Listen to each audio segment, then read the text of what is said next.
सासे गिदिर मानसिया बुंदोंमोन सोरबाया मा मावनांगौ बेखौ लानानै आन्दायबायब्ला बियो बेयावनो थांगोन जेराव बेखौ लिंहरग्रोयो। हेलो लोगोफोर, welcome once again to our फोसाव YouTube channel।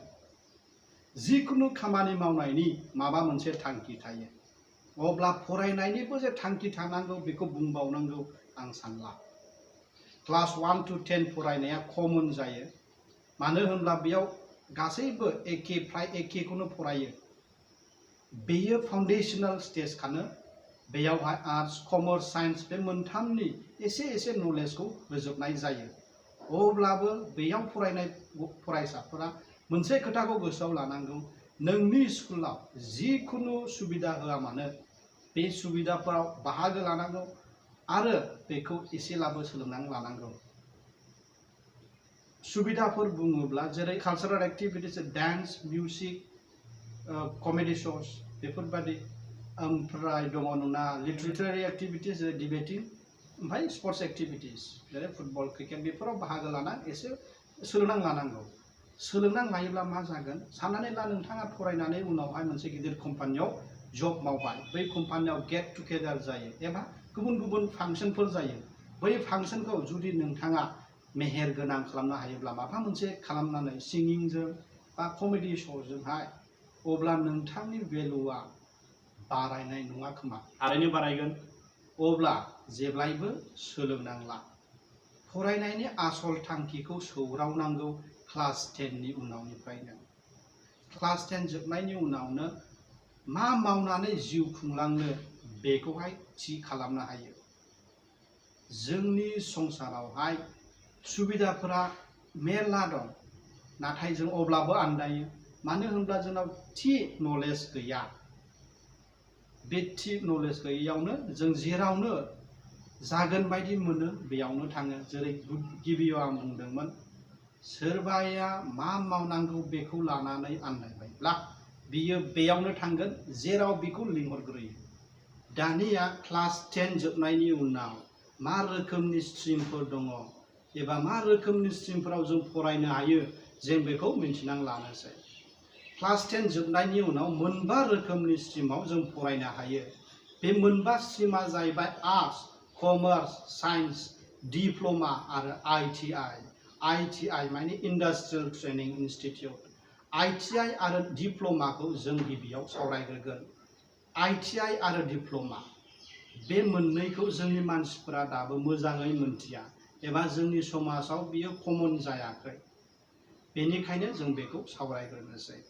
डिप्ल'मा आरो ITI आ जब ओरिएन्टेड कोर्स। बेयाव फरायोब्ला नोंथाङा जब रेडि, मार्केट रेडि एबा इन्डास्ट्रि रेडि जागोन। बेयाव गासैबो फरायनायफोरा एबा फोरोंनायफोरा skill based, physical skill based फोरोंनाय जायो। बेयाव फरायनाय लोगो लोगो नोंथाङा जब मावनो हायो, गभर्नमेन्टआवबो आरो प्राइभेट कम्पानियावबो। आरो सोरबाया आं साख्रि मावा बिदि सानोब्ला बे मानसिया गावनि सार्भिस सेन्टार खुलिनानै सेल्फ एमप्लयडबो जानो हागोन। दानिया डिप्ल'मा कर्स। डिप्ल'मा कर्सआ 6 दाननिफ्राय 3 बोसोरसिम थाङो। बेयाव गोबां स्किलफोर फोरोंनाय जायो।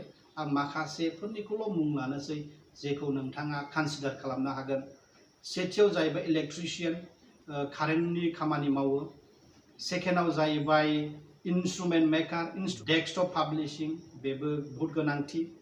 बेकार एन्ड कनफेक्शनारि, बेथ' जोंनियावहाय आंखालाव दं आरो नांबावगौसो मार्केटआव बहुतनो। फेशन टेक्न'लजि, बेबो जोंनि बड'लेण्डआव जाखांफुनाय। हटेल मेनेजमेन्ट बेलाय दंखायो। कस्मेट'लजि, बे बिउटि पार्लार माबा माबिनि। 3D एनिमेसनावहाय बहुत माबा डिमान्ड दं दा। साइबार सिकिउरिटि बायदि बायदि। डिप्ल'मा फरायनायनि उनावबो सोरबाया जुदि आङो बेचेलर डिग्री लानोसै होनोब्ला बियो फरायनो हायो। नाथाय जुदि नोंथाङा आङो हायार स्टाडिज खालामखागोन सानोब्ला डिप्ल'मा लास्लायस्लाय OCS साइन्स लानानै फरायनाया साबसिन जागोन होनना आं सानो। दानिया ITI एबा इन्डास्ट्रियेल ट्रेनिं इनस्टिट्यूट, बेयावहाय 6 दाननिफ्राय 2 बोसोरसिम कर्स डिउरेसन थायो। ओमफ्राय बेयावबो गोबां कर्स अफार जायो। आं माखासेनि मुंखौल' लानोसै। बेफोर जाहैबाय फिटार, बे पाइप साइपनि खामानि मावो।